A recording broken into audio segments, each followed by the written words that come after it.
Welcome to Wickerson Studios. Michael Wickerson here. Basically going to take off my screen capture and shoot us over to how you can get started with NumPy and Grasshopper. This is an app I'm writing. It's a few thousand lines of code and tons of functionality with multiple Grasshopper scripts that will support it. I'm going to put this up on this source very soon, and you can see that what I have is Wickerson Studios, and I'll just zoom in a bit. And I have currently 4 years of research and everything packed into this kind of one special deal. So there's advanced beginner scripts, intermediate scripts, advanced scripts, and this one's going to be in the advanced script. And then I will roll it into the full package. But since people have already bought that, I'll make it a separate deal as well. What you need to do with this is you're going to have to download Anaconda, and you're going to want to launch.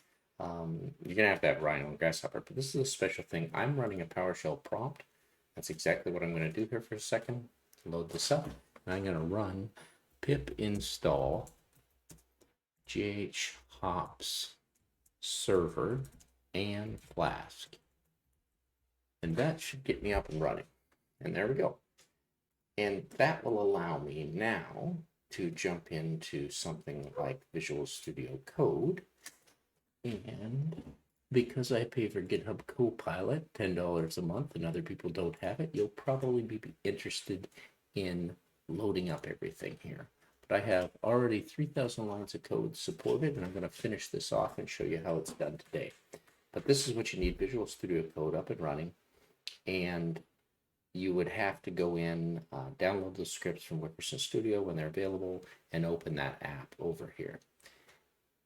And I think everything else is online. We don't need this. We do need to have Rhino up and running, and you won't really need to see the visuals for Rhino. So I tuck it down here so I can see my Grasshopper. And then the other files you'll want to have is you'll want to open all the source files that I've done, and I'm still working on, I think, nearly the final script, and I'm going to do that today. So you'd open this up. You'd have that in Grasshopper. If there was any visuals, they'd show up, which there'll be plenty when I start applying NumPy array information. So we're just going to get this loaded. Thought we had it. Yeah, it's just loading now. And that's about all you have to do. So download the scripts. There's a few other example scripts that are on here that in the advanced, and all of those work the same way. And some of them have extremely instructional videos on here. When you go down, you'll see, not in that one, I didn't do it in every one, but I did it in one of the earlier ones. Let me see if I can find something that has there it is. The instructions for opening Anaconda, getting your PowerShell up, pip install, everything that you need to know is right here. And then how to find the IP addresses and get scripts and functions running. And you'll see those GH files, and you'll see that app file that you'll need, that py file. So it's very, very similar to that, but this one's not quite out yet. The one that's out here under the advanced, which is NumPy, I think it was my first trials at it. There's a lot in there with pandas and a lot in there with NumPy, but that's not actually this app that I'm working on currently. I'm going to shut that one down. Here's everything up and running in the 6 script. You can see it's pretty elaborate. All these scripts are written into all of the code is written into all of these GH scripts that are different. And these GH files will have to run consecutively if you want to see one up and running. And I've tried to make this as friendly as possible.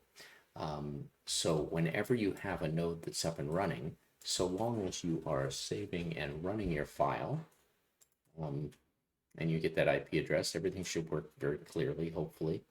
And there it is. You see a lot running because there's a lot more information in here that I'm actually going to give you in the final draft, because it's what's testing and making sure things are debugging correctly. And you can see that I can make things work. But if you open a new file this way, this is the biggest problem. You have an app that has a ton of functions, and there's a little bit of problem with trees, so I have to work around bringing things out through you'll see it a little later as I go through it, as I bring things through and twine and deal with trees. But the biggest thing to remember is right here. You want to drag and drop a node in. You have to grab that IP address down here, and you have to toggle and put that name in again to run that function. So what's happening is this isn't working all the time. You'll see that it's kind of defaulted here. You will have to find this function. There's the name on it. If you double click on it, it's a hops function. You can just kind of remember this function NumPy array unary functions. But if that one's not up and running, which seems to be the bug that happens in hops quite a bit, pull down a node, grab yourself your IP address, copy it, double click here, put in your IP address / and then hit OK, and then we'll update when you go up here and grab the name of the function because it is lost within. Copy that, okay, and then go back into here and put it in here, and it should update exactly what you need, which is an array, should give you the square root values, and should give you the exponential values. And then you can delete this one. And the only thing you might want to do is go in here and grab that function name by left clicking, copy it, and then when you have the node working correctly for yourself, just put it in where the hops word is and pop it in there. Another thing to do is to right click and take cache off, because then you can see over here as you're sliding things around, things are updating and you're getting your data down here as well. So that's basically how to work hops. And so you're going to be able to come to a very elaborate screen, and I haven't given any tutorials of this. Well, I have on my YouTube channel, but it's pretty cut and dry now. And you can see here we have unary functions, we have binary functions. I'm just going to turn this volume down a little bit because I'm hearing myself too much.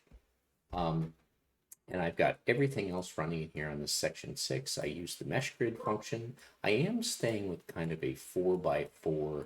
You'll see as I get into it, I kind of pick the size of my grid multi-dimensional arrays, but right now we're dealing in one-dimensional arrays.